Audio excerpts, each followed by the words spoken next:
नमस्कार सबैजनालाई। arahachi.com मा सबैलाई हामी स्वागत गर्न चाहन्छौँ। अहिले इन्टरनेटको माध्यमबाट विश्वभरबाट हेर्नुभएका सम्पूर्ण दर्शकवृन्दमा हामी हार्दिक नमन गर्न चाहन्छु। म सन्तोष केसी, arahachi.com को सम्पादक। आज 8औं राष्ट्रिय विज्ञान दिवसको अवसर हो। यस अवसरमा चाहिँ अहिले जुन कोभिड-19 र विज्ञान त्यसको विरुद्धमा विज्ञानको महत्त्वको बारेमा हामी आज कुरा गर्न गइरहेका छौँ। खास गरिमा कोभिड-19 विरुद्धको लडाइँमा विज्ञान भन्ने टपिकमा आज हामी बहस गर्न गइरहेका छौँ। विश्व स्वास्थ्य सङ्गठन WHO ले नयाँ प्रकृतिको भाइरसको कारण जसलाई हामी कोभिड-19 को रूपमा हामी चिन्छौँ, विश्वव्यापी महामारी फैलिएको घोषणा गरेको आज 7 महिनाको अवधि पुगिसकेको छ।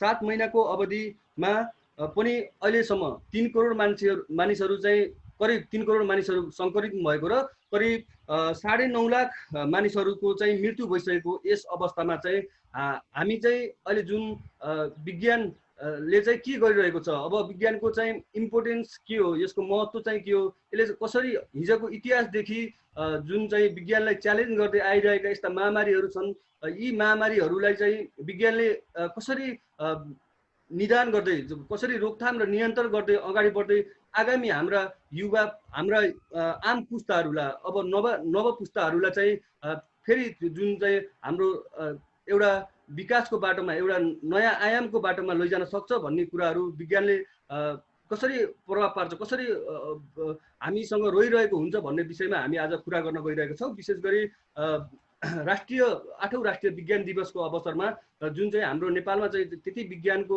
विकास भएको अवस्था छैन, तथापि हामी विकास गर्ने क्रममा छौँ। हामी त्यसैले यो विज्ञानको महत्त्वलाई अझै हाम्रो देशमा चाहिँ उजागर गर्ने उद्देश्यका साथ चाहिँ हामीले आज यो कोभिड-19 विरुद्धको लडाइँमा विज्ञान भन्ने विषयमा चाहिँ हामी बहस गर्न चाहिँ हामी एउटा अन्तर्क्रिया बहसको कार्यक्रम सञ्चालन गरेको छ। र हाम्रो आजको मुख्य वक्ताको रूपमा हुनुहुन्छ अथवा हाम्रो यस बहसको प्रमुख अतिथिको रूपमा हुनुहुन्छ राष्ट्रिय अनुसन्धान केन्द्रका कार्यकारी निर्देशक महावीर पुन, जसलाई हामी ग्रामीण भेगमा चाहिँ इन्टरनेटको माध्यमद्वारा ग्रामीण भेगको जनताहरूको उत्थानको लागि स्वास्थ्य शिक्षा र जनचेतना अभिवृद्धि गर्ने हिसाबले इन्टरनेटको माध्यमबाट विशेष गरी अहिले विज्ञानलाई चाहिँ सही सदुपयोग गरी ई सर्भिसको व्यवस्था, ग्रामीण भेगमा पनि ई सर्भिसको व्यवस्था गर्नुपर्छ भन्ने उद्देश्यले चाहिँ अगाडि बढिरहनु भएको र एउटा मात्रै देश विकास, देश समृद्धिको एउटा मात्रै पाटो भनेको आविष्कार हो, खोज अनुसन्धान हो र त्यो विज्ञान हो भनेर लाग्नुभएका नेपालको सबैले हामीसँग परिचित विज्ञानका योद्धा श्री महावीर पुन चाहिँ हाम्रो प्रमुख अतिथिको रूपमा हुनुहुन्छ। त्यसै गरी arahachi अस्पतालमा कार्यरत MDGPMमा कार्यरत डाक्टर सन्तोष नेउपाने पनि हामीसँग हाम्रो कार्यक्रममा हुनुहुन्छ। उहाँहरूलाई चाहिँ मैले ढिला नगरी यस कार्यक्रममा हार्दिक स्वागत गर्न चाहे र यसपछि हाम्रो चाहिँ यो हाम्रो बहसको कार्यक्रम पनि अगाडि बढाउन चाहन्छु र यसै क्रममा चाहिँ मैले आफ्ना कुराहरू यस सन्दर्भमा कोभिड विरुद्धको लडाइँमा विज्ञान भन्ने विषय यस बहस कार्यक्रममा आफ्ना कुराहरू राखिदिनु हुन आदरणीय श्री महावीर पुन सरलाई चाहिँ म हार्दिक अनुरोध गर्न चाहन्छु।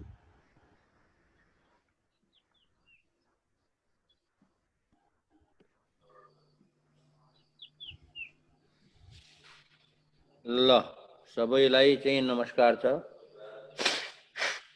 यो बिहानको समयमा तपाईहरुसँग चाहिँ भेटघाट गर्न पाउँदाखेरि र आज यो जुन विषय राख्नु भएको छ विज्ञान कोभिड भन्ने कुराहरू, यो विज्ञान कोभिडसँग मात्रै सम्बन्धित छैन। विज्ञान त अब हामीहरूको आम मानिसको सब भनौँ न मानव समुदायको आम जनजीवनसँग सम्बन्धित कुरा हो। तर यहाँ विज्ञान भन्ने बित्तिकै के बुझिन्छ भने अब युनिभर्सिटीमा गएर चाहिँ साइन्स पढेको, पढ्ने, पढाउने विज्ञान भन्ने बुझिन्छ। यो चाहिँ धेरै पछि आएको कुरा हो। यो चाहिँ स्कुलमा गएर अथवा कलेजमा गएर युनिभर्सिटीमा गएर विज्ञान पढ्ने, पढाउने भन्ने कुराहरू र यो जति पनि अनुसन्धान आविष्कारका कुराहरू हुन्छन् विज्ञानबाट गर्ने भन्ने कुराहरू धेरै पछि आएको हो। अब मानिसको जब उत्पत्ति भएपछि जब मानिस चाहिँ भनौँ न हिँडुल गर्न थाल्यो अनि यो पृथ्वीमा चाहिँ यसको चाहिँ जब मानिसको चाहिँ पृथ्वीमा जब मानिसको भनौँ प्रादुर्भाव भयो, सुरुदेखि नै मानिस चाहिँ विज्ञानको कुराहरू आफ्नो सुरक्षाको लागि, बाँच्नको लागि अथवा आफ्नो अस्तित्वको लागि चाहिँ विज्ञानलाई प्रयोग गरेको छ। जस्तो उदाहरण भनौँ न, सुरुमा मानिसले ढुङ्गाबाट अथवा जनावरको हाडबाट हतियारहरू बनाउन थाल्यो। त्यो हतियारहरू बनाउनको के को लागि बनायो भन्दाखेरि सिक्यो। त्यो किन सिक्यो भन्दाखेरि त्यसले चाहिँ शिकार गर्न र आफ्नो बचाउको लागि प्रयोग गर्न सक्यो। अनि मानिसले फेरि आगो त त्यो पहिलेदेखि नै थियो, किनभने जङ्गलमा यो बिजुलीहरू चम्कँदाखेरि, चट्याङहरू पर्दाखेरि अथवा हावाको घर्षण भएर आगो निस्किन्थ्यो। आगो त पहिलेदेखि थियो, तर मानिसले के सिक्यो भने आगोलाई चाहिँ प्रयोग गरेर अनि न्यानो हुने अनि आगोलाई प्रयोग गरेर चाहिँ के अरे शिकारहरू पोलेर खाने भन्ने किसिमको सिक्यो। त्यो पनि विज्ञान हो। अनि पछि गएर त्यही बिस्तारै जङ्गली जनावरहरूलाई घरपालुवा बनाउन सिक्यो। अब त्यहाँ पनि विज्ञान छ। अनि झुपडीहरू बनाएर बस्ती बसालेर बस्न, घर बनाएर बस्न सिक्यो। अनि जङ्गलमा भएका विभिन्न चिज खानेकुराहरू, अब जङ्गली फलफुलहरू, कन्दमूलहरू अब कुन खाना हुन्छ कुन खाना हुँदैन भन्ने कुरा त कसैले त्यहाँ परीक्षण गर्यो होला नि। त्यस कारणले यो चाहिँ मानिसले चाहिँ के गरेको छ भने विज्ञान भन्ने जुन विषय छ उति बेला विज्ञान भन्ने विषय छ जो सुरुदेखि नै प्रयोग गरिरहेको छ। अब त्यति बेला त्यसलाई विज्ञान भनेनन् होला, तर यो त ज्ञान थियो, विशेष ज्ञान। विज्ञान भनेको विशेष ज्ञान थियो, जुन कुरा मानिसहरूले पहिलेदेखि नै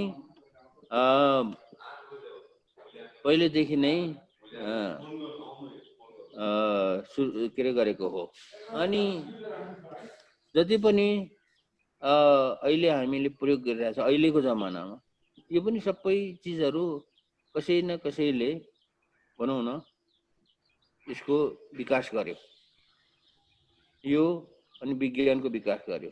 अनि यो पठन पाठनको कुरा त धेरै पछिको कुराहरू भयो हैन। त्यस कारणले यो विज्ञान भन्ने विषय मानिसको जीवन सँगसँगै परापूर्व कालदेखि जोडिँदै आएको छ।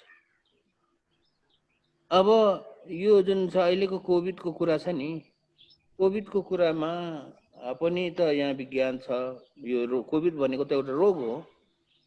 धेरै पहिलाका मानिसहरूलाई पनि रोग लाग्थ्यो। रोग लाग्ने अवस्थामा उति बेला जस्तो हाम्रो यहाँ भनिन्छ हाम्रो ऋषि मुनिहरूले विभिन्न किसिमको चाहिँ जडीबुटीहरू प्रयोग गरेर चाहिँ बिरामीलाई उपचार गर्थे भनिन्छ। त्यो ऋषि मुनिहरूले जडीबुटीलाई प्रयोग गर्न त सिक्यो होला नि त, कसैले सिक्यो, नसिकिकन त त्यसै त भएन त। हाम्रो ऋषि मुनिहरू मात्र होइन, अब संसारभरका कुनै पनि यो समुदायहरू, चाहे अफ्रिकामा होस् चाहे युरोपमा होस्, कुनै पनि समुदायले आफ्नो आफ्नो क्षेत्रमा आफ्नो आफ्नो ठाउँमा चाहिँ अब रोग लाग्दाखेरि जडीबुटीहरू अथवा त्यही हो, पहिला त यस्तो अहिलेको जस्तो औषधि त हुँदैन थियो।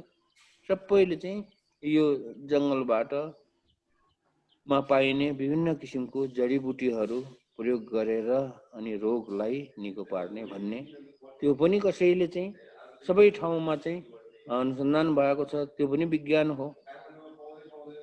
अब त्यही कुरालाई चाहिँ रेकर्ड गर्दै ल्याएको छन् र अहिले पनि जस्तो जडीबुटीहरूको चाहिँ प्रयोग भइरहेको छ, पहिल्यैदेखिको कुराहरू आइरहेको छ। अब त्यसपछि तर अझै पनि मानिसहरूलाई अब रोगसँग त सबैलाई डर लाग्थ्यो, उति बेला पनि डर लाग्थ्यो र त उनीहरूले जडीबुटीको चाहिँ उस गर्न थाले, गर्न थाले। अब रह्यो तर रोग भनेको के हो, यो कसरी लाग्छ भन्ने कुराहरू 17औं 18औं शताब्दीदेखि बल्ल बल्ल आजभन्दा 200-300-400 वर्ष अगाडिदेखि बल्ल मानिसहरूले अलिकति बुझ्न थालेको हो। अब यसमा जस्तो उदाहरणको लागि अब यो भन्दा कोभिड भन्दा अगाडि धेरै महामारीहरू आयो हैन। अब त्यो रोगहरू आयो, त्यो महामारीहरूमा अहिलेको भन्दा धेरै गुणा मान्छेहरू मरे हैन। जस्तो हैजाको भयो, टिबीको भयो देखि लिएर अनि भनौँ न फ्लूको भयो, प्लेगको भयो। अब यस्तो किसिमको महामारीहरू त धेरै पहिलादेखि पनि आएको थियो, तर महामारीहरू आएपछि धेरै मान्छेहरू मरिसकेपछि मानिसहरूले फेरि यो रोगलाई कसरी चाहिँ समाधान गर्ने, निर्मूल गर्ने भनेर सोचे अनि त्यसको समाधानहरू पनि पत्ता लगाए, जस्तो बिफोरको उन्मूलन गरे हैन। त्यसकारणले यो विज्ञान भन्ने कुरा, एउटा कुरा के बुझ्नुपर्छ भने अहिलेको हामीहरू, अहिलेको जमानाको हामीहरूले अथवा यो के अरे विज्ञान भन्ने कुरा पढाइमा, स्कुलमा कलेजमा गएर मात्रै पढ्ने भन्ने कुरा हुँदैन। यो त एउटा दैनिक जीवनमा चाहिँ समस्याहरू, दैनिक जीवनमा पर्ने विभिन्न किसिमका भनौँ न प्रकोपहरू, यस्तो कुराहरूलाई चाहिँ समाधान गर्नलाई यो विज्ञानको यो उत्पत्ति के अरे प्रयोग भइरहेको छ। अब रह्यो यो कोभिडको कुरा। अब कोभिड पनि त रोग हो, तर यहाँ धेरै बजारमा के पनि हल्ला चलिरहेको छ भने यो रोग चाहिँ कसैले भन्छ यो रोगै होइन भन्ने पनि हल्ला चलाइरहेको छ। कसैले भन्छ यो रोग चाहिँ चाइनाले चाहिँ अमेरिकालाई चाहिँ दुःख दिनलाई चाहिँ आविष्कार गरेको रोग हो भनिरहेको छ। अब तर रोग त रोगै हो नि, किनभने यदि रोग नभएको भएदेखि अहिलेसम्म यति भनौँ झन्नै 10 लाख मान्छे मर्न लागिसक्यो।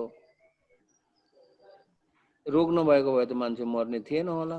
अनि हजारौं मान्छेहरू अस्पतालमा चाहिँ, लाखौं मान्छेहरू अस्पतालमा उपचार गराइरहेको छन्। यो रोग नभएको भएदेखि त उपचार गर्नुपर्ने थिएन होला। अनि यत्रो संसारभरको देशहरू लकडाउन भएको छ, लकडाउन भएर सबै चिज चौपट भएको छ।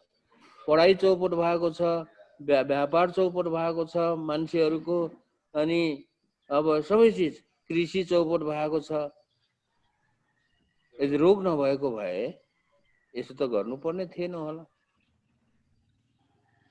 कुनै पनि समयमा जहिले पनि के हुन्छ भने मान्छेहरू हैन, अब त्यसलाई चाहिँ विरोध गर्ने किसिमको मान्छेहरू त हुन्छन्। कन्स्पिरेसी थ्योरी भन्ने हुन्छ, भनेको मतलब यो चाहिँ भएको कुरालाई चाहिँ अब झुट्टा साबित गर्ने किसिमका मान्छेहरू पनि हुन्छन्।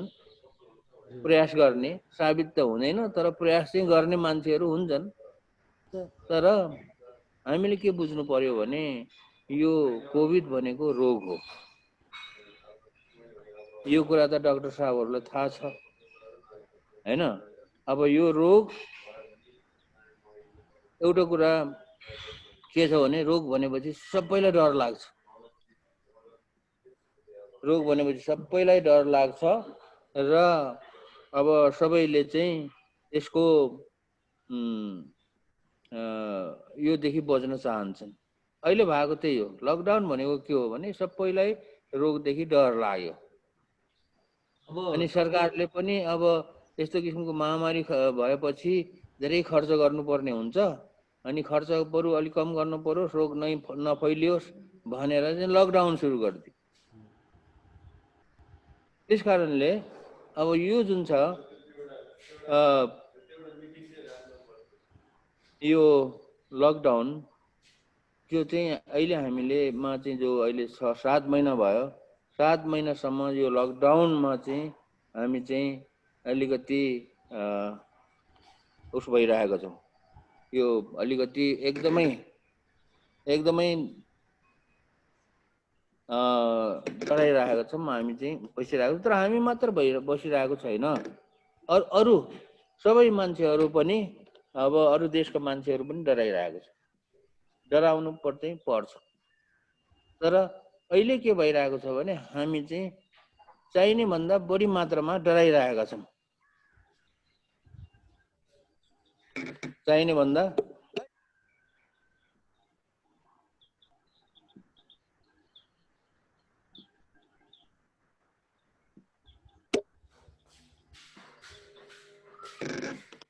भन्दाखेरि बढी मात्रामा डराइरहेका छौँ है। त्यस कारणले यो चाहिँ लकडाउन चाहिँ अब यो लकडाउन अवधिभरमा केही पनि क्रियाकलापहरू गरिरहेका छैनौँ। अब यो रोगलाई चाहिँ सँग त लड्नु पर्यो। यो रोगसँग लड्ने को त रोग भनेको त एउटा यो लडाइँ हो। रोगसँग महामारीसँग लड्ने भनेको एउटा ठुलो लडाइँ नै हो। हालाकि यो लडाइँमा यो बन्दुकबाट लडिने लडाइँ जस्तो त होइन, तर यो त्यस्तै किसिमको लडाइँ हो। किनभने लडाइँमा पनि बन्दुकबाट लडिने लडाइँमा पनि मान्छेहरू मर्छन्, थुप्रै मान्छेहरू मर्छन्। अहिले पनि यो लडाइँ भइरहेको छ, लडाइँमा थुप्रै मान्छेहरू मरिरहेको छन्, कति घाइते भएको छन् भनेको, कति अस्पताल मा चाहिँ भर्ना भइरहेका छन्। यो लड्ने भनेको चाहिँ के हो त भन्दाखेरि लड्ने सिपाहीहरू, लडाइँमा त सिपाहीहरू लड्छन्। लड्ने सिपाहीहरू भनेको चाहिँ के हो त भन्दाखेरि स्वास्थ्य कर्मीहरू हुन्। अब स्वास्थ्य कर्मीहरूमा पनि अब त्यहाँ विभिन्न लेभल हुन्छ। जस्तो भनौँ न आर्मीमा के हुन्छ भने कोही जर्नल हुन्छ, प्रधान सेनापति हुन्छ हैन, त्यसपछि कर्नेल हुन्छ, मेजर हुन्छ, विभिन्न तल सिपाहीहरू हुन्छन्। अब यो जति पनि वरिष्ठ चिकित्सकहरू हुनुहुन्छ उहाँहरू चाहिँ यो लडाइँको चाहिँ आर्मीको जर्नल भने। अनि डाक्टरहरू हुनुहुन्छ हैन, अब नर्सहरू छन्, अरू स्वास्थ्य कर्मीहरू छन्। इभन अस्पतालमा सरसफाइको काम गर्ने पनि त यो लडाइँको सिपाही भयो। अस्पताललाई सञ्चालन गर्नको लागि अब त्यहाँ चाहिँ त्यो भनौँ न फार्मेसी हुन्छ, के अरे ल्याब हुन्छ। यो सबैमा काम गर्नेहरू चाहिँ के हो भने यो अग्रपङ्क्तिमा लड्ने सिपाहीहरू हुन् यो लडाइँमा।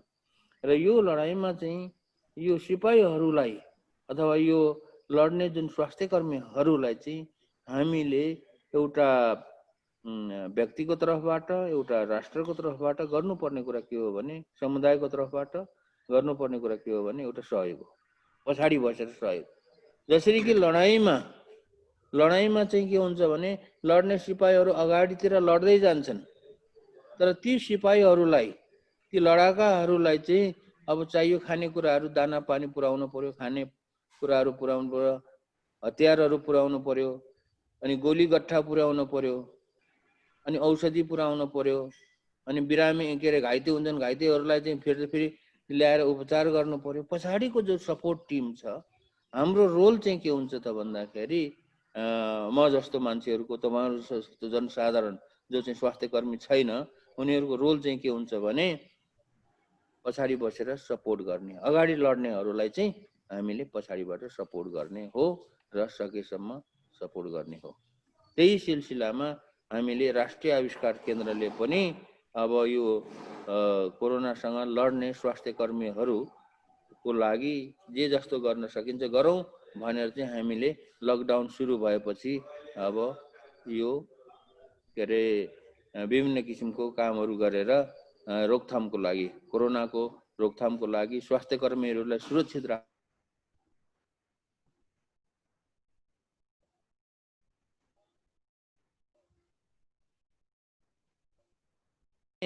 अब स्वास्थ्य कर्मीहरूसँग नै मिलेर काम गरिरहेका छौँ। स्वास्थ्य कर्मीहरूसँग नै मिलेर काम गरिरहेका छौँ र त्यो स्वास्थ्य कर्मीहरू भनेको हाम्रो डाक्टरहरू जो छ उहाँहरूले हामीलाई सुझाव दिनुहुन्छ के कसरी काम गर्ने, किनभने त विज्ञान हो। विज्ञानमा चाहिँ के हुन्छ त भन्दाखेरि एउटा प्रोसेस हुन्छ, कुनै काम गर्नलाई यसरी काम गर्ने भन्ने प्रोसेस हुन्छ। जस्तो उदाहरणको लागि म तपाईँलाई प्रष्टसँग के भन्छु भने लकडाउन सुरु हुने दिनसम्म हामी चाहिँ स्वास्थ्य कर्मी नभएको हुनाले यो कोरोना भन्ने रोग कस्तो हो, यो कसरी फैलिन्छ, यसलाई कसरी रोकथाम गर्ने भन्ने कुराहरू त हामीलाई केही पनि थाहा थिएन। हामी त जिरो थियो। अब जिरो थियो। अनि लकडाउन सुरु भएपछि डाक्टरहरूले फोन गरेर चाहिँ भन्नुभयो कि यो कोरोनाको समयमा पिपिई चाहिन्छ भन्नुभयो। अब यो पिपिई भन्ने चिज त हामी त थाहा थिएन, हामीलाई थाहा थिएन, केही पनि थाहा थिएन। अनि डाक्टरले भन्नुभयो पिपिई कस्तो हुन्छ, यस्तो किसिमको चिज बनाएर लगाउनु पर्छ भनेर भन्नुभयो। अनि उहाँहरूको सुझाव अनुसार हामीले पनि त्यस्तै किसिमको चिजहरू बनाइयो अनि वितरण गरियो। अनि त्यसपछि अन्य चिजहरू पनि जति थुप्रै चिजहरू अहिले म सबै यहाँ गर्न चाहन्न। अब यो 10वटा चिजहरू चाहिँ हामीले बनाउनको लागि सुरु गरियो। सुरुबाट पिपीबाट गरेर र त्यो विभिन्न चिजहरू बनाएर सबै चिजहरू चाहिँ के त बनाउँदाखेरि चाहिँ अब डाक्टरहरूको उहाँहरूको के अरे सुझाव अनुसार उहाँहरूको सल्लाह अनुसार चाहिँ बनाइयो। अनि बनाएर चाहिँ त्यसलाई चाहिँ फेरि परीक्षण गर्नु पर्यो, किनभने त्यसले बनाएको चिजले काम गर्यो कि गरेन भन्ने कुरालाई त फेरि परीक्षण गर्नु पर्यो। परीक्षण गरियो र डाक्टरहरूले को चाहिँ सुझाव अनुसार त्यसलाई सुधार गरियो। सुधार गरेर त्यसलाई वितरण गरियो। यस किसिमले यो जति पनि कुराहरू छ यो चाहिँ हामीले चाहिँ स्वास्थ्य कर्मीहरूकै लडाइँमा लड्ने अगाडि लड्ने स्वास्थ्य कर्मीहरूकै सुझावमा चाहिँ यो अहिलेसम्म 10 किसिमको चिजहरू बनाएर वितरण गरियो। र यो 10 किसिमको चिजहरूमा अब विभिन्न चिजहरू छन्। सरस्वती नाम भन्दाखेरि हामीले जस्तो पिपी गरियो, पिपीबाट फेसियलबाट अनि के अरे यो कोरोना बुथ बनाइयो। अनि त्यसपछि एरोसोल बक्स बनाइयो, त्यसपछि डिसइन्फेक्सन गर्ने बक्स बनाइयो। यस्तो किसिमले चाहिँ विभिन्न चिजहरू बनाएर चाहिँ त्यो वितरण भइरहेको छ। कोही चाहिँ वितरण भइरहेको छ, कोही चाहिँ के त भन्दाखेरि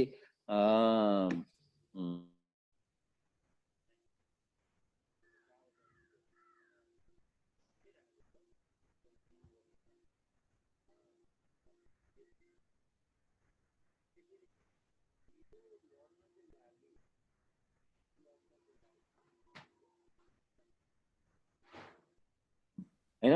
अब यसको धेरैले भन्ने गरेको कुरा के छ भने अब यसको चाहिँ भ्याक्सिन कहिले आउँछ भन्ने कसरी थाहा छ, कसैलाई पनि थाहा छैन भ्याक्सिन आउँछ भन्ने कुरा। अब भ्याक्सिन नआउँदैसम्म हामी चुप लाएर बस्ने कि केही गर्ने? रोकथामको लागि त केही गर्नु पर्यो नि। त्यस कारणले जति पनि प्रयासहरू छन् त्यो चाहिँ प्रयासहरू भनेको चाहिँ के हो भन्दाखेरि रोकथामको लागि प्रयास हो। हामीले गरेको राष्ट्रिय आविष्कार केन्द्रमा बनाएर विभिन्न चिजहरू वितरण गरेको पनि त्यो प्रयास हो। यो प्रयास गर्दैमा सबै चाहिँ एकदमै निर्मूलै हुन्छ, रोकथाम पुरै हुन्छ भन्ने चाहिँ हुँदैन, तर प्रयास त गर्नुपर्छ। त्यस कारणले म सबैलाई चाहिँ के भन्छु भने आफ्नो आफ्नो तरिकाले आफ्नो आफ्नो क्षेत्रमा सक्दो जे गर्दाखेरि चाहिँ अलिकति जस्तो भनौँ न डिस्टेन्स राख्नु पर्यो, दूरी राख्नु पर्यो भन्यो, दूरी राख्नलाई हामीले गरेर राखेर काम गर्यो भने सुरक्षित भइन्छ भन्ने कुरा भयो। अनि अब कोरोनाले लागिहालेपछि अब त्यसलाई के गर्ने, आइसोलेसनमा कसरी राख्ने भन्ने कुरा त्यहाँ पनि त तरिका छ।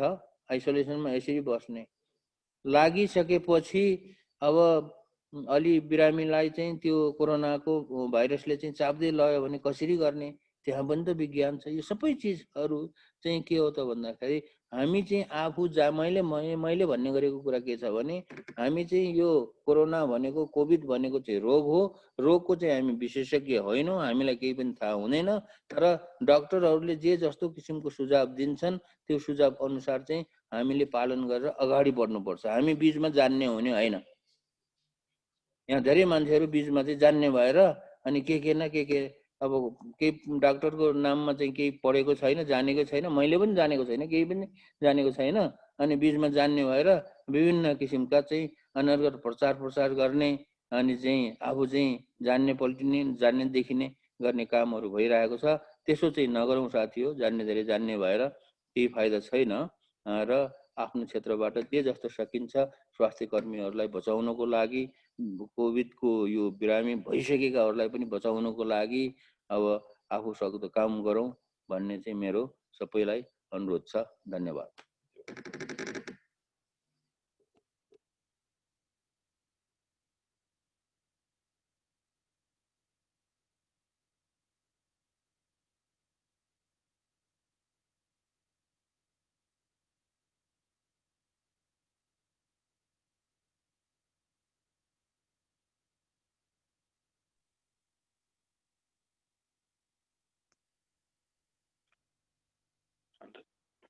सन्तोषजी म्युट आइरहेछ।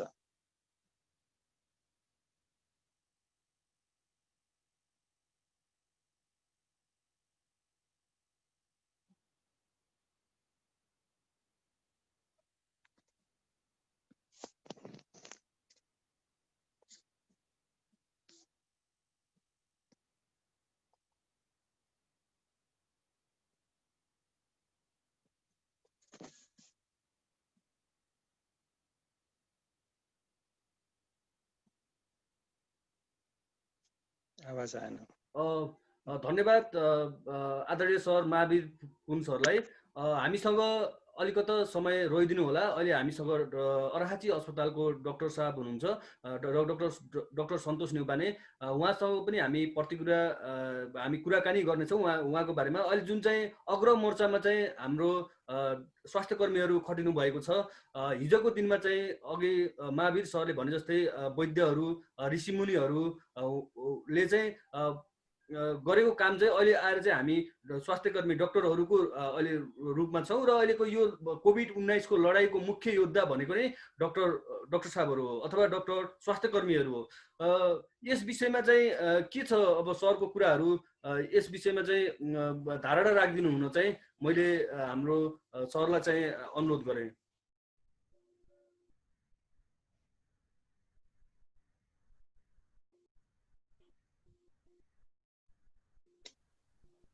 डाक्टर साहबलाई म अनुरोध गरेँ। डाक्टर साहब सुन्नुभयो? सुनिएको छ। नेटवर्कको प्रब्लम आइरहेको छ। सबैजना नमस्कार। यो साइन्स र कोभिड-19 विषयक अन्तर्क्रिया कार्यक्रममा सहभागी गराइदिनु भएकोमा आभारी छु। महावीर पुन सरलाई धेरै धेरै धन्यवाद। धेरै राम्रो तरिकाले सरले अगाडि राख्नुभयो। विज्ञान भनेको आदिमकालदेखि नै चलिआएको चिज र त्यसलाई हामीले सिक्दै आएर जति सिक्दै गइराखेका छौँ त्यसमा हामीले थप्दै गएर अगाडि हाम्रो ज्ञानको कुरालाई अगाडि बढाउँदै लगिराखेका छौँ। रोग पहिला पनि हुन्थे, पहिला पनि जडीबुटी हुन्थे, पहिला पनि आविष्कारहरू भइ नै राखेका थिए। त्यसैलाई आधार मान्दै सिकेका कुराहरूलाई हामीले सिक्दै त्यसमा नै हामीले थप्दै गएर यसलाई अगाडि बढाइराखेका छौँ। तर ज्ञान जुन क्रमले हाम्रो ज्ञान बढ्दै पनि जान्छ त्यही हिसाबले ज्ञान चाहिँ बिग्रिँदै जाने पनि हुँदो रहेछ। वैज्ञानिक आविष्कारहरू चाहिँ नि मानिसको हितको लागि मात्रै प्रयोग नभएर मानिसको हानिको लागि पनि प्रयोग भइराखेका छन् भन्ने कुरा हामी सानैदेखि वाद विवादको क्रममा विज्ञान वरदान के अभिशाप भन्ने जसरी हामीले वाद विवाद गर्दै पनि आएका हौं। कोभिड-19 को सन्दर्भमा सुरुमा यो आउनुभन्दा अगाडि पनि कोरोना भाइरसले सार्ने गर्दछ र यो कोरोना भाइरस भनेको हाम्रो लागि नयाँ भाइरस होइन। कोरोना भाइरसले यो भन्दा अगाडि पनि विभिन्न महामारी गरेको थियो। अन्य महामारीको कुरा त सरले गरिसक्नुभयो। कोरोनाकै महामारीको क्रममा कुरा गर्दाखेरि पनि यसले हङकङबाट कोभिड-1 जुन भनिन्छ अहिले SARS-CoV-1 अहिलेको आएको चाहिँ SARS-CoV-2 भयो। जसले श्वास प्रश्वासमा अलिकति गहिरो किसिमको नकारात्मक असर छोड्दछ र SARS-1 भयो। त्यस्तै मर्स भनेर जुन साउदी अरेबियाका आसपासको क्षेत्रमा हङकङको आसपासमा त्यसले पनि पेन्डेमिक गरेको छ र यसको सिमिल्यारिटी भनेको यसले के गर्छ भन्दाखेरि श्वास प्रश्वासमा चाहिँ अप्ठ्यारो बनाइदिन्छ र अहिले जति पनि अनुसन्धानहरू भइराखेको छ यसले चाहिँ हाम्रोमा चाहिँ मान्छे मर्ने त छँदैछ। जस्तो 1 लाख 3 रोग लागेका मानिसमध्ये 3% मान्छे मरिराखेको छ भनेर तथ्याङ्कले देखाइराखेको छ। WHO को तथ्याङ्कले भने चाहिँ यसले मोर्बिडिटी पनि अहिले बिस्तारै यसले चाहिँ लामो दीर्घकालसम्ममा समस्याहरू पनि देखा पर्ने रहेछ भन्ने किसिमले समस्याहरू देखाइराखेको छ। मुटुमा र श्वास प्रश्वासको संयन्त्रमा यसले असर गर्छ र लामो समयसम्म यसले असर गर्छ, दीर्घकालसम्म असर गर्छ भन्ने कुराहरू आइ नै राखेको छ। यसलाई अब कसरी उन्मूलन गर्ने, कसरी ट्याकल गर्ने, अहिले जस्तो लङ फाइब्रोसिस गराए त्यसको लागि अहिले प्रयोग गरिराखेको औषधिले काम गर्छ कि गर्दैन, मुटुमा गर्ने असरहरूलाई अहिले भएका औषधिले असर गर्छ कि गर्दैन भनेर विभिन्न ठाउँमा विभिन्न चरणका अनुसन्धानहरू भइ नै राखेका छन्, नभएका होइन। र लामो समयमा यो बढ्दै जाँदाखेरि स्वास्थ्य संरचनाको हिसाबले यो रोगले दीर्घकालमा मान्छे मर्न बाहेक पनि जो जीवित मानिसहरू हुनुहुन्छ उहाँहरूमा पनि दीर्घकालमा केही समस्याहरू पर्न सक्ने सम्भावित लक्षणहरू देखा परेको कुरा रहेछ। किनभने यो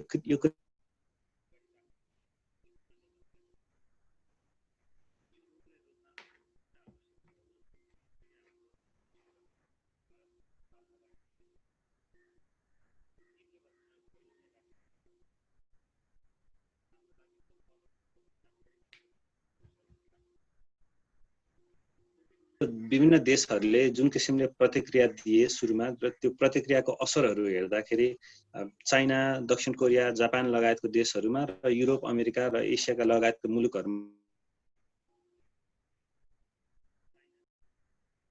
एकदम सफल तरिकाले यो रोगलाई नियन्त्रण गर्न सकेको जस्तो देखिन्छ।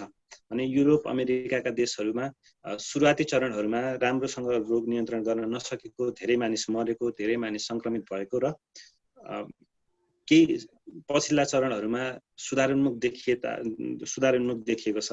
भने भारत लगायतको पाकिस्तान, हाम्रो साउथ इस्ट एसियामा चाहिँ नि यो क्रम त्यो भन्दा पनि नकारात्मक रूपमा, त्यो भन्दा पनि नराम्रो रूपमा अगाडि गइराखेको जस्तो देखिन्छ। यी देशहरूको पाठबाट हामीले सिक्ने कुरा भनेको चाहिँ के रहेछ त भन्दाखेरि कुनै पनि रोग यसलाई बन्द गर्दाखेरि चाहिँ यसको ट्रान्समिसन चेन भन्छ, यो सर्ने साइकललाई चाहिँ कसरी रोक्न सकिन्छ भन्ने कुरा। विगतका कोरोना भाइरसको स्ट्रेनहरू भन्दा यो भाइरस बढी तीव्र गतिमा फैलिएको देखिएको छ र त्यसले पनि यो जुन सरले भन्नुभयो प्रोपागान्डा थ्योरीहरूलाई र भ्याक्सिन ट्रायलको जुन त्यसमा भएका मिथहरूलाई चाहिँ यसले टेवा पुर्याइराखेको छ र यसै कारणले गर्दाखेरि धेरैजना साथीहरूले यसको विषयमा मिथको रूपमा मिडियाहरूमा पनि आउने गरेको छ। हामीले बुझ्नुपर्ने कुरा यसको ट्रान्समिसन चेनलाई ब्रेक गर्ने कसरी भन्ने कुरा बुझ्नुपर्छ। ट्रान्समिसन चेनलाई ब्रेक गर्न सकेको अवस्थामा मात्रै यसलाई चाहिँ हामीले रोगलाई अरू ठाउँमा फैलिन दिनु हुँदैन, दिनबाट रोक्न सक्छौँ भन्ने कुरा। नेपालकै हकमा पनि हामीले केही कुरामा चाहिँ हामीले एउटा प्याराडाइम शिफ्ट भन्छ, एउटा आमूल परिवर्तनको अनुभव गर्न सक्छौँ। जस्तो हामीले मान्छेहरूलाई चाहिँ समुदायमा जाँदाखेरि मास्क लगाउनु पर्छ, सेनिटाइजरहरू प्रयोग गर्नुपर्छ, हात धुनुपर्छ भन्ने विषयमा चेतनाको स्तर चाहिँ बढेको जस्तो देखिन्छ। तर त्यस्तै केही कुराहरू यस्ता छन् जुन हाम्रो साबिकका कुराहरू, जुन कुराले अहिलेको यो ट्रान्समिसन चेन ब्रेक गर्नलाई केही बाधाको रूपमा देखा परेको छ। एउटा गरिबीको कुरा, एउटा चेतनाको कुरा र अर्को चाहिँ हामीलाई थाहा छ तर हामी गर्दैनौँ। भन्ने एउटा एटिट्युडको कुरा। र अर्को चिज भनेको हाम्रो कोही साथीभाइलाई अथवा मित्र कोही साथी आफन्तलाई चाहिँ नि रोग लाग्यो भने हाम्रो सोसल सपोर्टको नेटवर्क जुन हुन्छ, जस्तो हामी कोही बिरामी पर्दाखेरि हामी अस्पतालमा हामी सबैजना जाने, बिरामी भएको बेलामा भेट्न जानुपर्छ, यो बेलामा भेट्न जानै पर्छ भन्ने जुन एउटा मनोभाव छ, त्यो मनोभावको कारणले गर्दाखेरि पनि यो ट्रान्समिसन चेनलाई ब्रेक नगरिकन यसलाई एम्प्लिफाई गर्ने काम गर्छ, यसलाई बढाइदिने काम गर्छ। र यो चाहिँ हाम्रो क्लिनिकहरूमा हामीले देखिराखेको कुरा हो। जस्तो कोरोनाकै बिरामी बसिराख्नु भएको छ, मास्क लगाएर बसिराख्नु भएको छ, मानिस नआइदिनुहोस् भन्दाखेरि पनि आइदिने। आइसोलेसन सेन्टर्सहरूमा धेरै ठाउँमा हामीले भेटेका कुराहरू, धेरै ठाउँमा भेटेको कुरा, क्वारेन्टाइन बनाएको छ, आइसोलेसन बनाएको छ, राति सुत्नको लागि घर गइदिने, भागेर घर गइदिने, यस्ता किसिमका क्रियाकलापहरू पनि व्यापक रूपमा देखिएको छ। नराम्रा कुरा भयो। तर राम्रा कुराहरूमा पनि जस्तो टेक सपोर्टको कुरामा हामीले नेपालमा देखेको, अरू देशहरूमा पनि देखेको कुरा, यो बिचमा स्वास्थ्यकर्मीले मात्रै नभइकन हाम्रो इन्जिनियर साथीहरूले, हाम्रो वैज्ञानिक साथीहरूले जुन पिपीमा, मास्कमा, लजिस्टिक्समा बुथहरू बनाएर सपोर्ट जुन गरिराख्नु भएको छ, त्यो चाहिँ अहिलेको नयाँ किसिमको भाइरससँग लड्नको लागि एकदमै सहयोगी छ। निश्चित रूपमा यो चाहिँ हाम्रो लागि धेरै नै कम छ, किनभने यसलाई अझै पनि विस्तार गर्दै लैजानु पर्ने देखिन्छ। विभिन्न अस्पतालहरूमा यी कुराहरू अझै पनि सपनाकै लेभलमा छ, किनभने यो पाउनलाई अझै गाह्रो छ। नेपालको सिस्टम सबैलाई थाहा छँदैछ, अलिकति गर्न खोजेको तर एउटा ल्याग रेस्पोन्स देखिन्छ, गर्न नगरेको भन्न सकिँदैन, किनभने विभिन्न चरणहरूमा अहिलेको अवस्थामा दिनमा 10,000को हाराहारीमा टेस्टिङ भइ नै राखेको छ, रोग पत्ता लागि नै राखेको छ। तर यसमा पनि विभिन्न किसिमका अलिकति व्यवधानहरू देखिन्छ, जुन हिसाबले यो ट्रान्समिसन चेन ब्रेक गर्ने प्रोसेसमा जानुपर्ने छ। यसमा हामीले देखेको कुरा मैले मेरो आफ्नो उसमा चाहिँ ल्याग रेस्पोन्स देख्छु। ल्याग रेस्पोन्स भनेको जुन अवस्थामा गर्नुपर्ने काम हो त्यो अवस्थामा नगरिकन त्यो कामलाई चाहिँ नि ढिलो गरिदिने। त्यसले गर्दाखेरि के हुन्छ त भन्दाखेरि जुन अवस्थामा गर्नुपर्ने काम हुन्छ त्यो अवस्थामा नगरिदिसकेपछि समय घर्केपछि काम गरेको जस्तो देखिएको छ। त्यसले पनि लकडाउनलाई चाहिँ बढाइदिएको छ, लकडाउन बढाएको छ। लकडाउन बढाएर त्यसलाई अब कन्ट्याक्ट ट्रेसिङको प्रोसेसमा गएर त्यसलाई टेस्टिङ गरेर त्यसलाई ट्रिटमेन्टको चरणमा लिएर आउनुपर्ने, त्यो गर्न नसकिराखेको अवस्था छ। अस्पतालहरू र स्वास्थ्य कार्यालयहरूको बिचमा समायोजनको कमी नै देखिन्छ र विभिन्न निकायहरूले एक आपसमा मिलेर जानुपर्ने अवस्थाहरूमा यो एकीकृत तरिकाले जानुपर्ने अवस्थामा यो कन्ट्याक्ट ट्रेसिङका कुराहरू भयो, आइडेन्टिफिकेसनका कुराहरू भयो, अनि जस्तो तपाईँलाई रोग अनि पिसिआर टेस्टिङको एभाइलेबिलिटीको कुराहरू अझ महत्त्वपूर्ण हुन्छ। जस्तो कुनै बिरामी मैले कोभिड शङ्का गरेर बिरामी भर्ना गरेको छु, त्यो बिरामीलाई मलाई पिसिआर पठाउनु पर्यो, त्यो पिसिआर पठाउनलाई मलाई 2 हप्ता कुर्नुपर्छ। अभियसली त्यसको पिसिआर नेगेटिभ आउँछ र त्यसले समुदायमा गएर फैलाउँछ। अथवा पिसिआर मैले त्यसको पिसिआर पठाएँ, त्यसको रिपोर्ट कुरिन्जेलसम्म त्यो बिरामी निको भएर घर जान्छ कि त्यो बिरामी सिरियस भएर मर्छ। र त्यसको पिसिआर हामीले मरिसके पछाडि गर्छौँ अथवा चाहिँ घर गइसकेपछि यसको पिसिआर पोजिटिभ आएछ भन्छौँ। अनि त्यसले के गर्छ, एउटा पोजिटिभ आइसके पछाडि सम्भावित सङ्क्रमणको हिसाबले गर्दाखेरि पुरै अस्पताल नै बन्द गर्नुपर्ने अवस्था आउँछ। एउटा यो ल्याग रेस्पोन्स भनेको त्यो ठाउँमा एउटा एकदमै महत्त्वपूर्ण ल्याग रेस्पोन्स देखेको छु। र हाम्रो जस्तो सेटिङमा जहाँ हामीले गर्भवती महिलाहरूलाई सुत्केरी सेवा पनि दिइराखेका छौँ, सिजरियन सेक्सनहरू गराइराखेका छौँ, इमर्जेन्सी सर्भिसेसहरूमा एपेन्डेक्टोमी लगायतको सर्जरीहरू गरिराखेका छौँ भने यी यस्ता किसिमका सेवाहरू चाहिँ अवरुद्ध हुने अवस्था छ। र हामीले पहिला पनि भनिराखेको, हाम्रो डाक्टरहरूको समुदायले भनिराखेको कुरा र विभिन्न कारणले गर्दाखेरि गर्न नसकेको कुरा चाहिँ नि कोभिडको लागि छुट्टै अस्पताल व्यवस्थापन गरिनुपर्छ भन्ने कुरा हो। त्यो अब विभिन्न कारणले गर्दाखेरि त्यो कुराहरू भइराखेका छैनन्। कोभिडको बिरामीलाई छुट्टै व्यवस्थापन गर्नलाई बरु संयन्त्र चाहिँ निर्माण गरेर त्यसमा गर्यो भने कम हुन्छ भन्ने कुरा। अब त्यसलाई पनि अहिलेसम्म चाहिँ घर्किनै गइराखेका छ। हामीले एउटै अस्पतालमा एउटै छानामुनि जुन ठाउँमा डेलिभरीहरू पनि गरिराखेका छौँ त्यही ठाउँमा कोभिडको बिरामीहरू पनि देखाइराखेका छौँ। र अहिलेको अनुभवमा कोभिडको बिरामीहरू अब सिम्टोमेटिक किसिमका कोभिड बिरामीहरू बढ्न सक्ने सम्भावना देखिन्छ। सिम्टोमेटिक कोभिड भन्नाले सरले जुन भन्नुभयो भेपोराइजरहरू अनि डिसइन्फेक्टेन्टका कुराहरू, सामानहरू रियुज गर्नुपर्ने अवस्थाहरू पनि आउँदैछ। र सरले भन्नुभयो साइन्स इज निड बेस्ड। हाम्रो आवश्यकता भनेको चाहिँ मैले सरलाई अहिले राख्दिन खोजेको कारण पनि हाम्रो आवश्यकता भनेको निड बेस्ड हो। र त्यो निड बेस्ड भनेको अब यो निड चाहिँ झन् बढ्दै जानेवाला छ। किनभने नर्मली कोरोनाको नेचुरल हिस्ट्रीलाई अब्जर्भ गर्ने हो भने जाडोको महिनामा यो अलिकति बढी एक्टिभ हुने भाइरस जस्तो देखिन्छ र गर्मीको सिजनमा अहिले हाम्रो उसमा चाहिँ नि कोरोनाको भाइरसको जुन सिम्टोमेटिक बिरामीहरू जुन अर्घाखाँचीमै पनि हामीले सिम्टोमेटिक बिरामीहरू केही बिरामीहरू भेट्न थालेका छौँ। र खोकी लाग्ने, कफ हुने, अक्सिजन रिक्वायरमेन्ट हुने र अक्सिजनको चरम चाहिँ हामीले के गर्छौँ भन्दाखेरि अक्सिजन चाहिँ नि हामीलाई एकदमै धेरै सर्टेज हुनेवाला छ र अक्सिजनलाई कसरी गर्ने भन्ने लगायतका कुराहरूमा पनि काम त भइ नै राखेको छ, तर त्यो चाहिँ एकदमै ढिलासुस्ती गरेर समय भएको बेलामा काम नगर्ने, समय सकिसके पछाडि काम गर्ने जस्तो मेन्टालिटी देखिया छ। अर्को चिज चाहिँ हामीले यो ट्रान्समिसन चेन्जलाई गर्नुपर्ने कुराहरूमा चाहिँ 2-3 वटा कुराहरू जस्तो सरले भनिहाल्नुभयो, डिटेक्सन गर्ने र ट्रिटमेन्ट गर्ने। ट्रिटमेन्ट अहिलेको उपायमा चाहिँ भाइरसको इन्फेक्सन हो, केही औषधिहरू प्रयोग भएका छन्, कोसिस गरिएको छ, विभिन्न ठाउँमा विभिन्न किसिमका औषधिहरू प्रयोग गरिएका छन्, तर सबैले बुझेको कुरा चाहिँ अहिलेसम्म कोभिड-19 को लागि इफेक्टिभ मेडिसिन उपलब्ध छैन।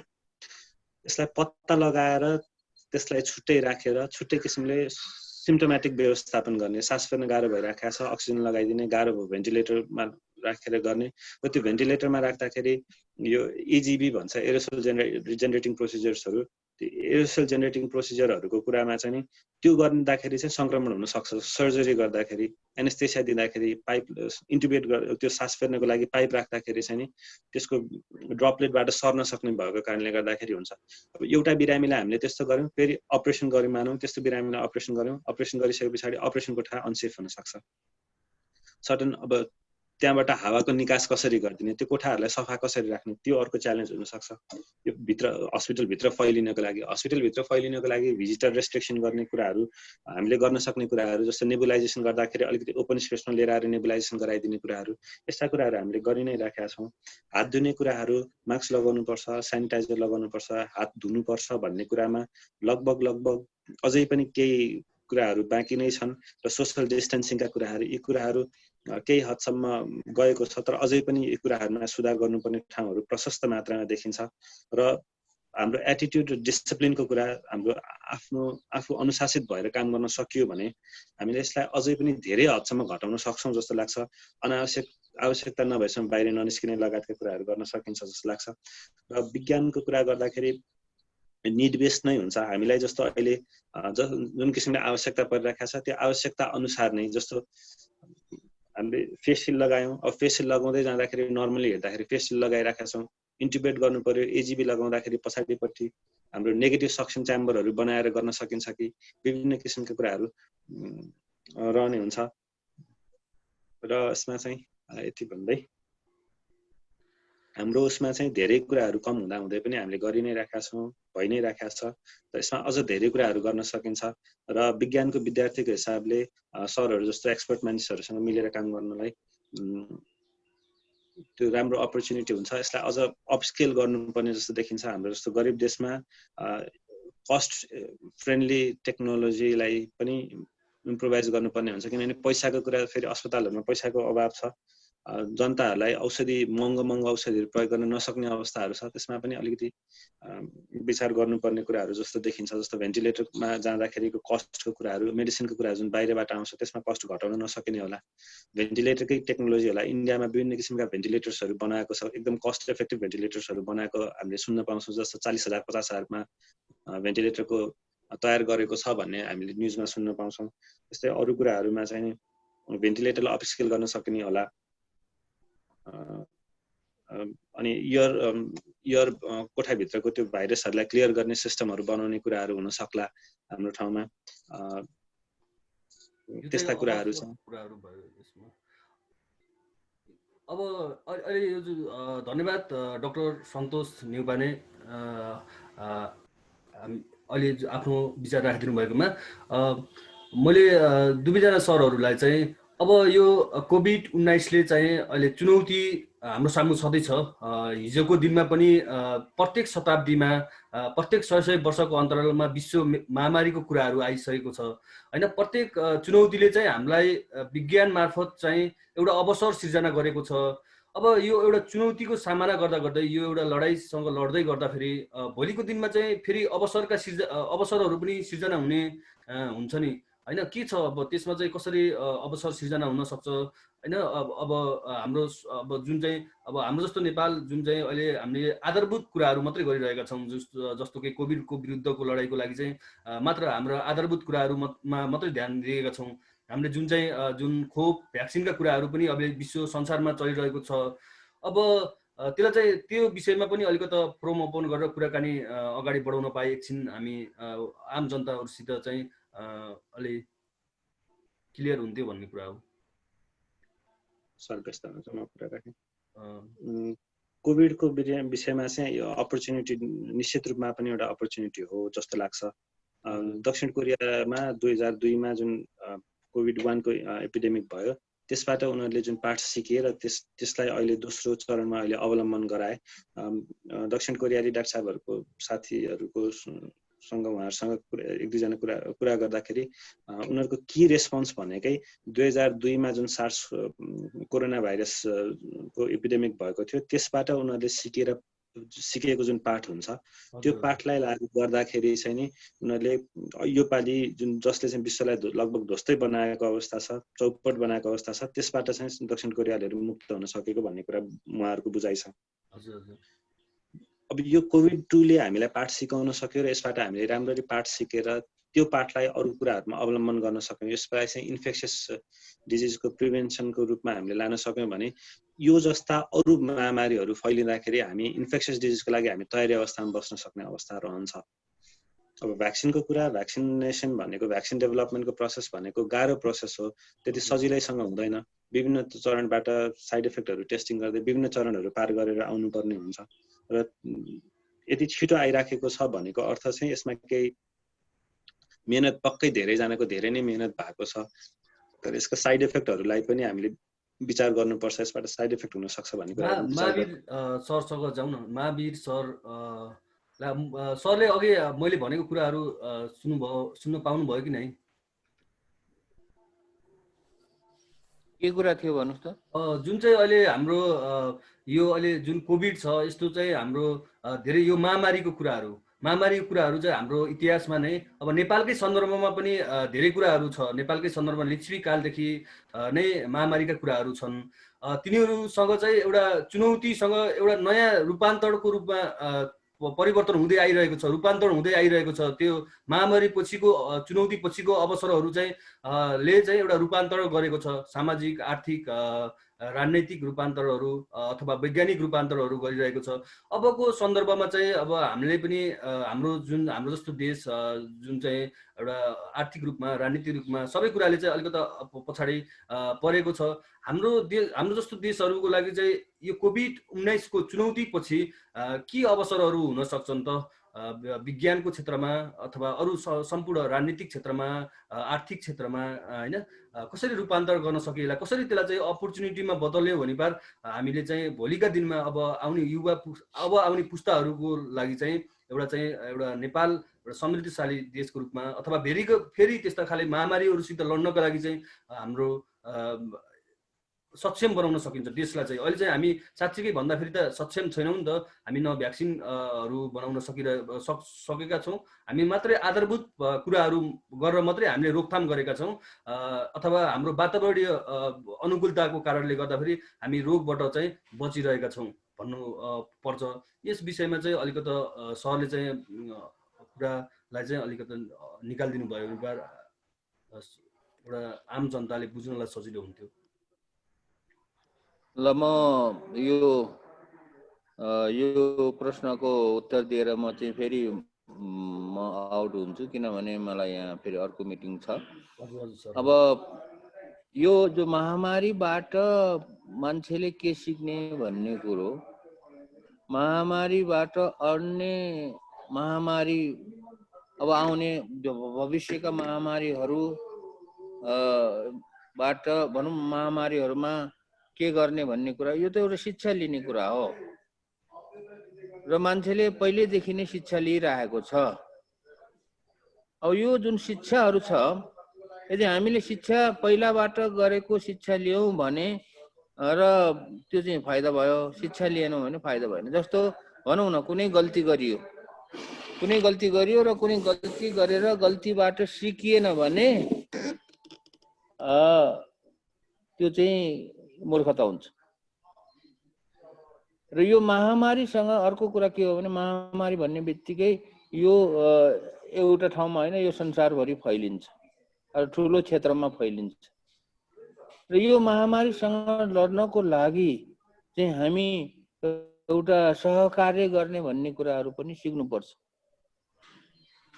जुन कुरा अहिले यहाँ अलिकति नभएको जस्तो देखिन्छ। जस्तो उदाहरणको लागि म भन्छु,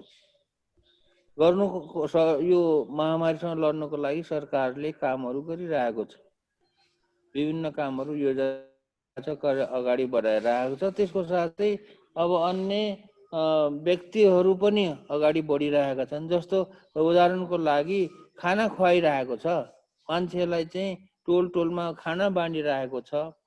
त्यो भनेको के, महामारीसँग लड्नेलाई काम गरिरहेको, भोक भोकै छन्। अनि अर्को कुरा, अब यो मान्छेहरूलाई कतिले चाहिँ पिपीहरू बाँडिरहेको छन्। अब पिपीहरू बाँडिरहेको छन्, अनि अन्य स्वास्थ्य सामग्रीहरू बाँडिरहेको छन्, फेस सिलहरू बाँडिरहेको छन्। त्यो पनि महामारीसँग लडेकै हो। तर मैले यहाँ के देखेको छु भने एउटाले अर्कोसँग यस्तो किसिमको समन्वय भएको छैन। लडाइँ भन्ने कुरा यो आफै आफ्नो आफ्नो तरिकाले चाहिँ लडेर हुँदैन। हामी नेपालीहरूमा यस किसिमले सहकार्य गरेर सरकारले पनि के गर्नु पर्थ्यो भने अब यसरी लड्ने अरू को छन् भनेर उनीहरूसँग सहकार्य गरेर अगाडि बढ्नु पर्थ्यो। त्यो गरेन। अनि ल सरकारले त गरेन, तर अब यो सामाजिक क्षेत्रमा विभिन्न ठाउँमा यो कोरोनासँग लड्नेहरूले पनि सहकार्य गरेर लड्नु पर्थ्यो। जस्तो भनौँ न, उदाहरण ठुल्ठुला यो लायन्स क्लबहरू भयो, रोटरी क्लबहरू भयो जस्ता ठुला संस्थाहरू छन्, अन्तर्राष्ट्रिय संस्थाहरू छन्। यस्ता थुप्रै संस्थाहरू चाहिँ आफ्नो आफ्नो तरिकाले लडिरहेको छ कि सहकार्य गरेर लडौँ भन्ने त कसैको पनि यहाँ दिमागमा आएकै छैन। अनि आफ्नो तरिकाले लड्ने, अनि फोटो खिचेर फेसबुकमा हाल्ने, मिडियामा हाल्ने, त्यो मात्र भइरहेको छ। त्यस कारणले यहाँबाट सिक्नुपर्ने एउटा कुरा के हो भने, अहिलेको महामारीबाट सिक्नुपर्ने एउटा कुरा के हो भने, यसरी चाहिँ यस्तो किसिमको महामारीसँग लड्नको लागि भविष्यमा एउटा सहकार्य हुनु पर्यो। सहकार्य गरेर अगाडि बढ्नुपर्छ भन्ने कुरा हामीले सिक्नुपर्छ। अघि मेन कुरा चाहिँ त्यही हो। अब यो महामारीसँग लड्नको लागि यो त रोग भयो, एक किसिमको यो भाइरस भयो। यो रोगसँग लड्नको लागि त अब वैज्ञानिकहरू चाहिँ छन्। जस्तो भ्याक्सिन गर्नको लागि हामी लडेर हुँदैन, हामी जस्तो साधारण मान्छेले भ्याक्सिन बनाएर त बन्दैन त्यो त। अनि अर्को कुरो, अब डक्टरहरू छन्, डक्टरहरू चाहिँ रोगको विशेषज्ञ हुन्। यो कसरी चाहिँ रोकथाम गर्ने, के गर्ने भन्ने कुराहरू छ। डक्टरहरूले भनेको कुरा मान्नु पर्यो नि। अहिले त्यो पनि मानिरहेको छैन। मान्छेहरू जबरजस्ती हैन चाहिँ के अरे यो पालना गर्नुपर्ने साधारण नियम छ, एकदम कडा नियम छैन क्या।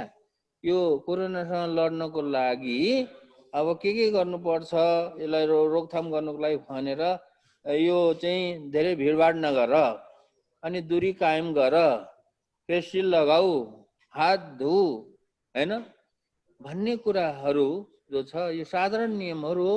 र यो नियम पनि हामीले पालन गरेका छैनौँ। त्यस कारणले यदि यो नियम पालन गर्यो भने, डक्टरहरूले यसको विज्ञहरूले भनेको यो साधारण नियम पालन गर्यो भने पनि यसको रोकथाम धेरै नै सजिलो छ। यो कोही आएर चाहिँ यो महामारीको लागि चाहिँ रोकथाम गरिदिने होइन, हामी आफै मिलेर गर्नुपर्छ भन्ने किसिमको शिक्षा चाहिँ अब भविष्यमा हामीले चाहिँ सिक्दै जानुपर्ने हुन्छ। र यो महामारीको लागि लड्नको लागि सानोतिनो कामहरू जनताले पनि गर्न सक्छन्। जनता चाहिँ त्यतिकै हात बाँधेर बस्ने होइन भन्ने कुरा पनि हामीले सिक्नु पर्यो। जस्तो अब जनताहरूले गर्न सक्ने कुरा भनेको के हो त भन्दाखेरि, अब यो यति लामो 7 महिनाको यो महामारीमा मान्छेहरू कति भोकै मरेछन्। यो कोरोनाले मरेको भन्दा यो भोकै मरिएको, आत्महत्या गरेको यो समस्या परेर तिनीहरूको संख्या कयौं गुणा बढी छ समाजमा। तर त्यो आत्महत्या गर्ने, त्यो मर्ने जुन किसिमको वातावरण छ त्यो त महामारीले ल्याएको हो। त्यसको कारण त महामारी नै हो नि। महामारीले रोग पो लाएर पो मरेन त, तर महामारीको कारणले पारिवारिक समस्या भएर त्यसले आत्महत्या गर्यो भनेपछि यस्तो कुराहरूलाई पनि त समाजले के अरे के अरे सहयोग गर्न सक्छ नि, त्यतापट्टि कसैको ध्यान छैन के। यो पारिवारिक समस्याहरूलाई कसरी चाहिँ समाधान गर्ने र मान्छेलाई आत्महत्या गर्नबाट जोगाउने भन्ने कुराहरू, यो जुन छ यस्तो किसिमको कामहरू चाहिँ जनताले सर्वसाधारणले गर्न सक्ने कुरा हो र त्यो गर्नको लागि सरकारकै मुख ताक्ने। यहाँ नेपालमा एउटा कुरा त्यही देखियो कि सरकारकै मुख ताक्ने, अनि सरकारले गरेन भने सरकारलाई चाहिँ बचावसँग गाली गर्ने। गाली गर्न चाहिँ नेपालीहरूलाई खुब आउँछ, मजासँग आउँछ अघि।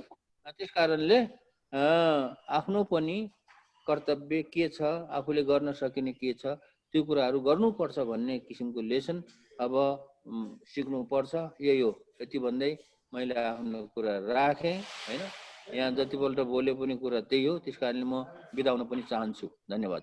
हस् त, नमस्कार आदरणीय सर महावीर पुनलाई हामी डाक्टर सन्तोष न्युपाने सरसँग चाहिँ हामी जोडिरहनेछौँ।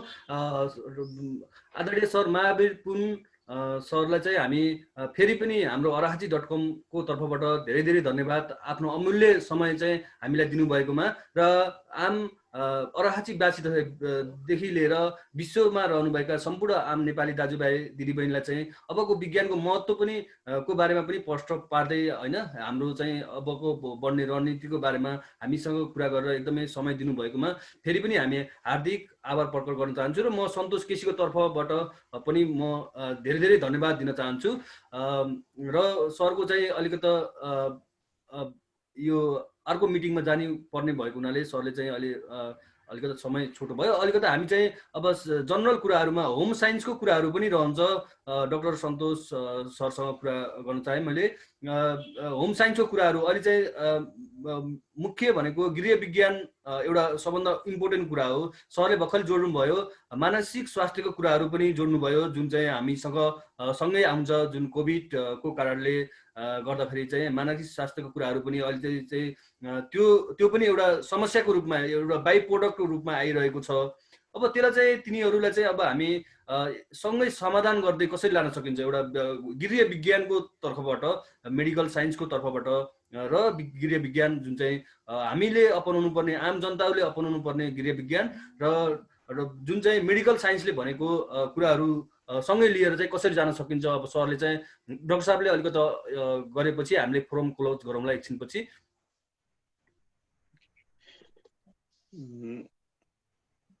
हुन्छ सन्तोषजी। हजुर डाक्टर साहब, एउटा चाहिँ दुईटा डिभाइस अन भयो जस्तो लाग्यो, एउटा चाहिँ हजुरले उ गर्दा हुन्छ। हस् डाक्टर साहब, म्युट भयो डाक्टर साहब। ल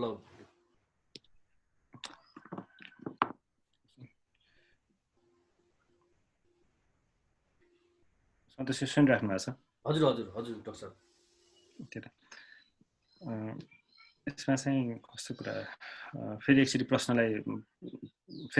गरिदिनु। अहिले चाहिँ जुन यो कोभिडले चाहिँ एउटा बाइ प्रोडक्टको रूपमा मानसिक स्वास्थ्यको कुराहरू पनि छ होइन, त्यसमा चाहिँ अब हाम्रो गृह साइन्सको, होम साइन्सको कुराहरू पनि रहन्छ। मेडिकल साइन्सले को सँगसँगै, मेडिकल साइन्सको सँगसँगै गृह विज्ञानको पनि एउटा भूमिका रहन्छ। एउटा चाहिँ आम जनताले चाहिँ खेल्नुपर्ने भूमिका चाहिँ गृह विज्ञानको तर्फबाट खेलिरहेको हुन्छ र हामी डाक्टर स्वास्थ्य कर्मीहरू को तर्फबाट चाहिँ एउटा मेडिकल साइन्सले गइरहेको हुन्छ।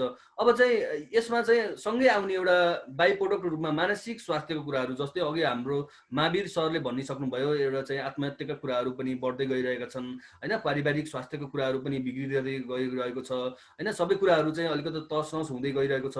यसलाई चाहिँ हामी कसरी म्यानेज गर्दै अगाडि लग्यो भने अब चाहिँ हामीले चाहिँ यस विरुद्धको लडाइँहरू जित्न सकिन्छ भन्ने कुराहरू मैले जोड्न खोजेको थिएँ डाक्टर साहब।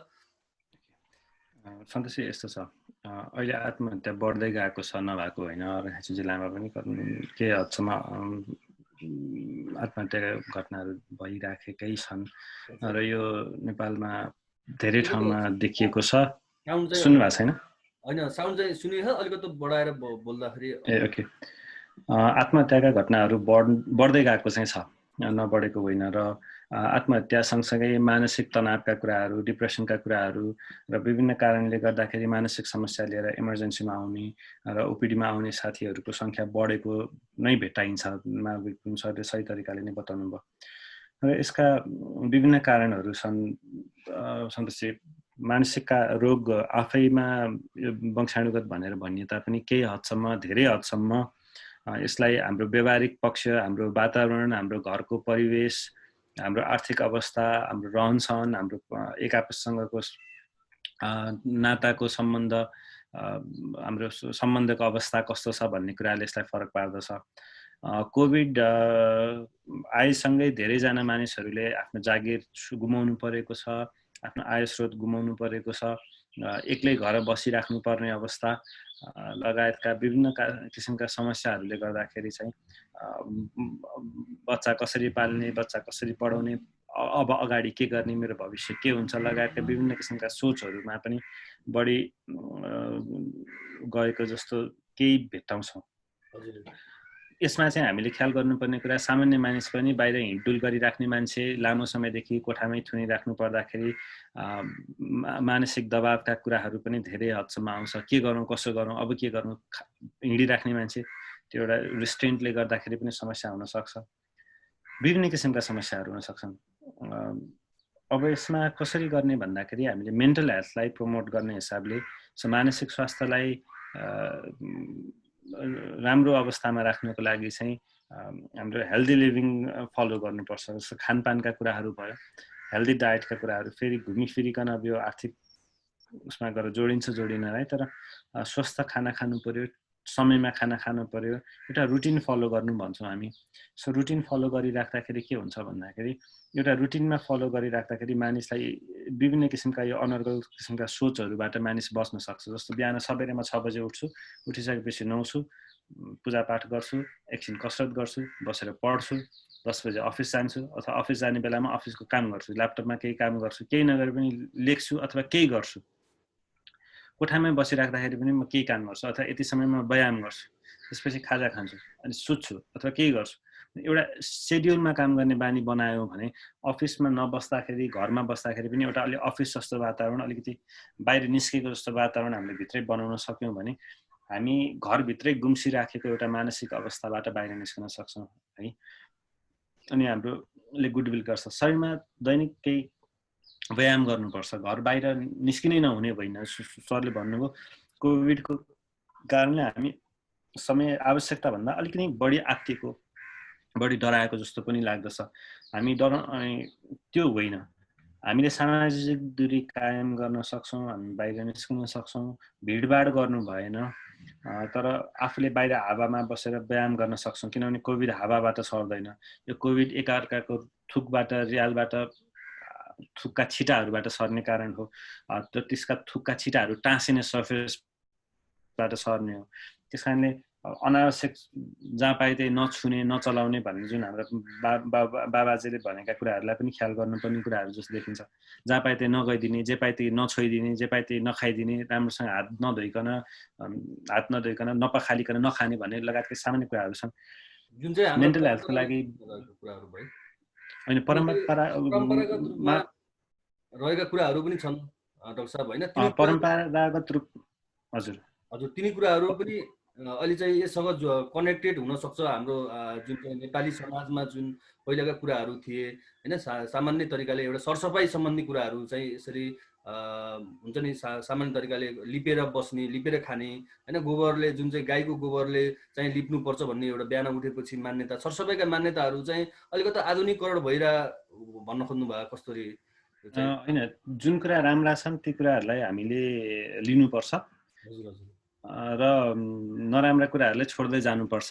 सो हात धुनुपर्छ, हात धोएर खानुपर्छ, घरभित्र आउने बेलामा हात गोडा धोएर छिर्नुपर्छ, सामान्य कुराहरू। सामाजिक दूरी बनाउनुपर्छ, बस्न पायो भने जहाँ पाए त्यही थ्याच्च नबस्ने, छुन पायो भने जे पाए त्यसलाई च्याप्पा हात नलगाउने लगायतका कुराहरू जुन छ नि, ती कुराहरूले कोभिडबाट बस्नको लागि पनि हामीलाई मद्दत गर्छ नै जस्तो लाग्छ। मानसिक स्वास्थ्यको लागि एक आपससँग कुरा गर्ने बानी गर्नुपर्छ। घर परिवारमा कतिजना मानिसले मनका कुराहरू आफूभित्रै गुम्साएर राख्ने गरेको पनि भेटाइन्छ। कुरा गर्ने बानी गर्नुपर्छ र कुरा गर्ने वातावरण हुनुपर्छ घरमा पनि। स्वच्छ खाना खानुपर्छ, हिँडडुल गर्नु पर्यो, दैनिक व्यायाम गर्न कोसिस गर्नु पर्यो। घरभित्रै गर्ने किसिमका व्यायामहरू पनि छन्, घर बाहिरै जानुपर्छ भन्ने आवश्यकता पनि भएन। केही गरी तपाईँलाई शङ्कास्पद शङ्का छ, कोभिडको शङ्का छ भने तपाईँ घरभित्रै बसेर चाहिँ कोभिडको अवस्थामा गर्न सक्ने व्यायाम गर्न सक्नुहुन्छ। त्यो कुरा रह्यो। मानसिक स्वास्थ्यको लागि घर बसेर समय सँगसँगै व्यतीत गर्ने, सँगै बसेर खाना पकाइदिने, कुरा गर्ने, एउटा फ्यामिली टाइम सर्टन एउटा टाइममा चाहिँ अब अलिकति सामाजिक दूरी कायम गरेर नै कुरा गर्न सकिन्छ। जस्तो म आज खुसी छु किनभने, अथवा म आज दुखी छु किनभने, मलाई आज चित्त दुखेको छ, बोल्ने बानी गरिदिनु पर्यो। र लगभग यति गर्दाखेरि मानसिक समस्याहरू धेरै हदसम्म कम भएको हुन्छ। कसरत गर्ने, दिमागलाई युज गर्ने, दिमागलाई कसरत गराइराख्ने काम गर्नुपर्छ जस्तो लाग्छ। हजुर डाक्टर साहब, हामी लगभग 1 घण्टा जति हामी सबै कुराहरू बहसबाट हामी बहसमा बस्यौँ 1 घण्टासम्म। र अब हामीले चाहिँ लगभग अब हामी जुन हाम्रा कुरा थिए, जुन हाम्रो मेन थिम थियो हाम्रो चाहिँ खासमा चाहिँ विज्ञान, र अझ हामीले अन्तिममा चाहिँ होम विज्ञान पनि कसरी यो कोभिडसँग लड्नको लागि फाइट गर्छ भन्ने कुराहरूमा पनि सर डाक्टर साहबले कुरा राखिदिइसक्नुभयो। हाम्रो विज्ञानले चाहिँ हाम्रो सबै कुरा मेडिकल साइन्स अलिकति अगाडि नै जानु पर्यो। स्वास्थ्य कर्मीहरू चाहिँ अग्रमोर्चामा हुनुहुन्छ। त्यसपछिको चाहिँ अरू वैज्ञानिकहरू जुन चाहिँ उहाँहरूलाई सहयोग गर्नको लागि चाहिँ जुन दिनरात एउटा ब्याकग्राउन्डमा बसेर चाहिँ सहयोग गरिरहेका छन्। जस्तो कि खोप भ्याक्सिनहरू बनाउनको लागि खोप हैन, विभिन्न तरिकाले उहाँहरूले सपोर्ट गरिरहनु भएको छ। र अब आम जनताहरूले चाहिँ होम विज्ञानको विधि अपनाएर चाहिँ अथवा गृह विज्ञानको विधि अपनाएर चाहिँ र यो कोभिडको लडाइँ लड्नको लागि, कोभिड विरुद्धको लडाइँ लड्नको लागि चाहिँ हामी सबै ठाउँबाट एउटा मेडिकल साइन्स हैन, अर्को कुनै साइन्स र एउटा सामान्य तरिकाले हामी आम जनताको तर्फबाट गृह साइन्सको तरिकाले, गृह विज्ञानको तवरले चाहिँ हामी लड्यौँ भने हामी जित्न सकिन्छ भन्ने कुराहरू भयो। हाम्रो arahachi.com मा समय दिनुभएकोमा हार्दिक धन्यवाद दिन चाहन्छु डाक्टर साहबलाई। एकदमै फेरि पनि हामी जोडिनेछौँ र हाम्रो यस कार्यक्रमलाई सपोर्ट गर्ने जेनिस संस्थाले चाहिँ हामीलाई जुम लिङ्क दिएर हामीलाई सपोर्ट गरेको छ। उहाँलाई पनि हामी धन्यवाद दिन चाहन्छौँ। उहाँको विशेष गरी निरञ्जन पराजुली सरलाई चाहिँ हामी धन्यवाद दिन चाहन्छौँ। र विशेष धन्यवाद चाहिँ हामी यहाँ आज हाम्रो कार्यक्रमको वक्ता पनि हुनुहुन्थ्यो। उहाँ चाहिँ हाम्रो विशेष कारणले उहाँको चाहिँ एउटा आफ्नो कजनको बिरामियो कारणले हस्पिटलमा जानुपर्ने भएकोले चाहिँ उहाँ चाहिँ आउनु पाउनु भएन। उहाँलाई चाहिँ हामी विशेष धन्यवाद दिन चाहन्छौँ। उहाँ चाहिँ त्रिभुवन विश्वविद्यालयको उपप्राध्यापक हुनुहुन्छ र पहिले चाहिँ राष्ट्रिय युवा परिषद विज्ञान तथा प्रविधि विभागको प्रमुख पनि हुनुहुन्थ्यो पूर्व चाहिँ। अहिले चाहिँ उपप्राध्यापक त्रिभुवन विश्वविद्यालयमा। उहाँसँग पनि हामी कुराहरू हाम्रो साइन्स विज्ञानको चाहिँ अबको कुराहरू, भोलिको दिनमा चाहिँ के गर्छ हाम्रो जस्तो देशको लागि, त्यो कुराहरू हामी कुरा गर्न चाहन्थ्यौँ। तर उहाँ चाहिँ त्यो कारणले गर्दाखेरि हस्पिटल जानुपर्ने हुनाले उहाँ चाहिँ उपस्थित हुन सकेन। उहाँलाई पनि हामी यो सबै चाँजोपाँजो मिलाइदिनु भएकोमा खिमपन्थी सरलाई त्रिभुवन विश्वविद्यालय त्रिचन्द्र क्याम्पस त्रिभुवन विश्वविद्यालयमा चाहिँ उपप्राध्यापक रूपमा कार्यरत हुनुहुन्छ। उहाँलाई पनि हामी विशेष धन्यवाद दिँदै हाम्रो कार्यक्रममा यस कार्यक्रममा सहभागी हुनुभएकोमा, जुन चाहिँ आज 8औं राष्ट्रिय विज्ञान दिवस हो, हामी चाहिँ अब अलिकति 8औं राष्ट्रिय भनेपछि हामी विज्ञानको दृष्टिले अलिकति पछाडि राष्ट्रको रूपमा छौँ, हामी विकासको क्रममा छौँ भन्ने कुराहरू बुझ्नुपर्छ। 8औं राष्ट्रिय विज्ञान दिवस हो को अवसरमा चाहिँ यो कोभिड-19 विरुद्धको लडाइँमा विज्ञान विषय यो एउटा बहस कार्यक्रममा सहभागी हुने हाम्रो प्रमुख वक्ता महावीर हुन्।